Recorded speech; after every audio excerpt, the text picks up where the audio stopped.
Yeah guys, how are you doing? Hope you are doing well.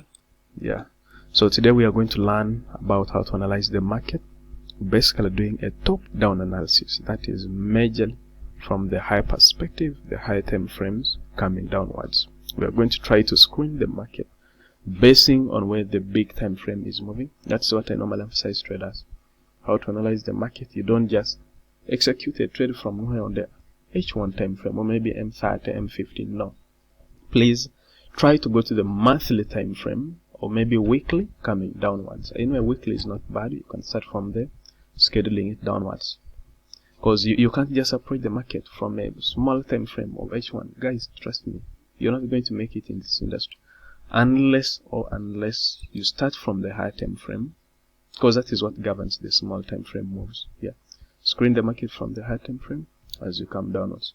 So guys, if you have not subscribed to my YouTube channel, please subscribe right now so that you'll be getting more notifications on how you can be analyzing, trying to share. I'll be sharing more knowledge about the market and each and everything. We shall be also having some weekly. I'll be putting my weekly weekend outlook for the next coming weeks on the market. So please, you can subscribe so that you can be getting them.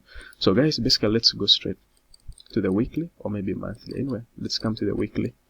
So what do I mean? How do you analyze this market? As you can see, the market first of all doesn't move in a straight line. The market moves in kind of impulses and retracement. That is what newbies call it, zigzag actually. So as you can see, this market has been bullish. It has been bullish for in a long time. It made an impulse correction.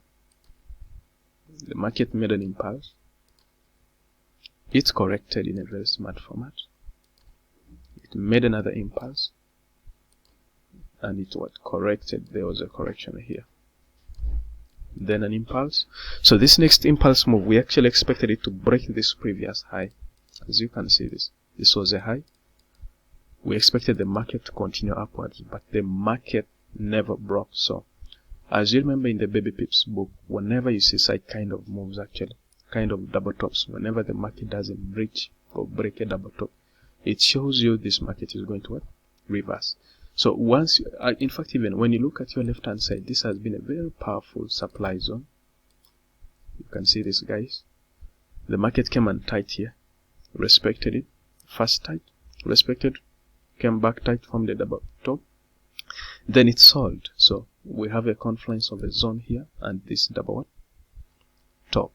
Then another confluence is the market has been making impulse correction, impulsive corrective move, and the next move never made a true impulse. Actually, it just made a short impulse, then it corrected backwards. So on the higher time frame of the weekly chart, we see the market is reversing. The market is reversing, as you can see, guys. Just look at this. This market has been reversing with this. So once you see this kind of moves, these double tops, what comes into your mind is we are going to look for what? Bearish setups. Let me remove this.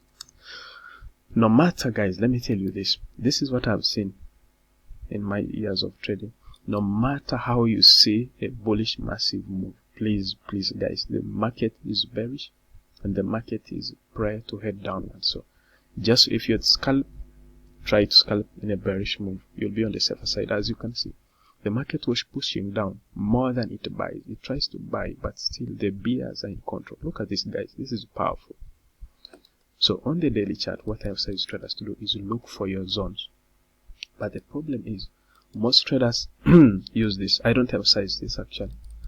I would use this maybe on the weekly time frame or maybe monthly to show me key support and resistance zones of supply and demand zones. This is not what I don't like. I don't like this actually. That's what I mean. Because first of all, reasons why I don't recommend this is: one, your stop loss is going to be too wide. Let's take an example of this. Two, you will not measure the real quality of a closure of a candle, especially when you're doing or working with the order blocks. You'll not get the right point of an order block. That's why I don't use that actually.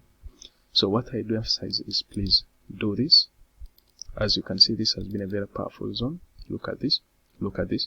The market actually, it bought, but it breached downwards. So since we are in a sell move, you'll be able to get your sell moves. Look at this, guys. This is your zone. As simple as it is. This is your zone. This is your zone. Just mark these levels and Please be patient, wait for the market to come to you, and then you can react. This is it, guys. This is it. These are your main key support and resistance zones, as you can see that. So once we have finished that, we come to the small time frames. What are we trying to do? Still, we are looking for bearish moves. All you're going to do is wait for the market to come to you before you react. Don't chase the market, guys. Please don't chase the market. No matter how you see this market moving upwards, please learn to take your bearish moves. So actually, on the weekly perspective, the market is on the neckline, as you can see. This market is on the neckline, as you can see. So still there are high possibilities that the market can either retrace back upwards, because we shall confirm this as to be a very strong move downwards. Once the market breaches this neckline, retests, then falls. But here we actually 70% bearish and 30% bullish, because the market has reached a very powerful support level, as you can see, as a neckline, because most investors look forward to execute their trades, their short-term trades here, after the market has broken this. I'm actually still monitoring this pair in the coming days and weeks. If the market breaches, if the market breaks, I will be notifying you guys, and we take that trade together actually. So on the other hand, on the H4 time frame, still what we are looking for is a bearish move, though we are in a support, but we are still making bearish moves. So guys, as you can see, these are still your levels. So this is your zone. Have you seen how powerful it is if you use this zone kind of way, not the other shaded? The market respected this, bro. Just look at this, guys. It respected this, broke and came. Just look at this.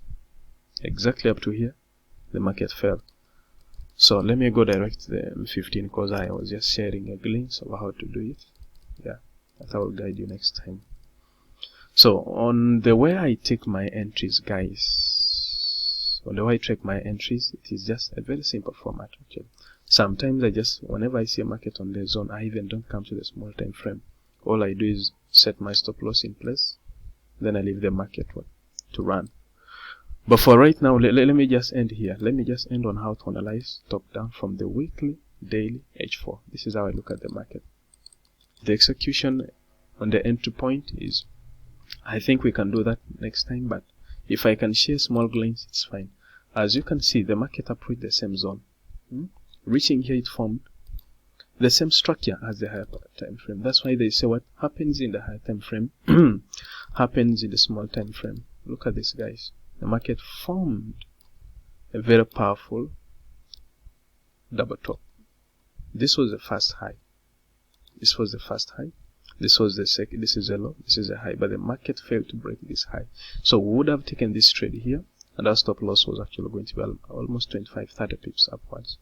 We leave the market to run up to the next zone. If the market breaks the next zone, we shall be heading to the next zone downwards. So look at this, guys. This is powerful. 30 pips stop loss, 30 pips first stop loss, 40 pips actually. Then the next move downwards will be another take profit too actually. So what we are going to be doing is, I normally don't use take profit. All I do is I just keep on trailing my profit, because you don't know what is going to happen tomorrow. You can set your take profit, and they say maybe this is what has happened. Like you see Elon Musk scenarios, Elon Musk throws a word and the market moves the more 100 pips, then you'll be like, why did I set my take profit? So I emphasize you to keep on trailing your stop. That is the best way I can emphasize you guys. So guys, I hope this video has been powerful. You can subscribe, and I'm going to start uploading as many videos as I can. Thank you very much, guys.